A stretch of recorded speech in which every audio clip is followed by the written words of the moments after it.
Lasaitasuna aspaldi galdu zen Txabarriko kaleetan, hori da bizilagunek salatzen dutena.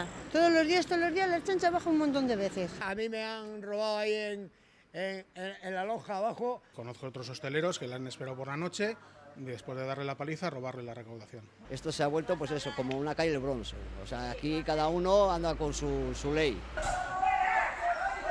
Igandean bertan gazte bat zauritu zuten labana batekin bizilagunek diote beldurtuta daudela. No llevo ni cartera, ni joyas, ni llevo nada de nada, por el miedo que tengo. Bizilagun batzuk auzotik alde egiten ere hasi dira. El otro hijo se tuvo que marchar precisamente de allí, de un piso de esos, porque no se atrevía a bajar la mujer ya con los niños a los columpios.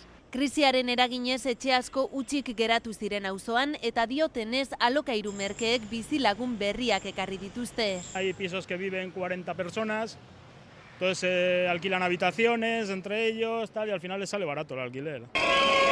Hainbat protesta egin dituzte, baina auzo elkarteek argi utzi nahi dute ez daudela etorkinen kontra, gaizkileen kontra baizik. Aquí no hay racismo, aquí hay delincuentes y en contra de los delincuentes nosotros lo que le pedimos al alcalde es su actuación. A mí me da exactamente igual que me roben el coche en euskera, que lo hagan en árabe o que lo hagan en rumano. A mí lo que me molesta es que me roben el coche. Segurtasun gehiago eta neurriak hartzeko eskatzen dute berriro lasai bizi nahi dutelako.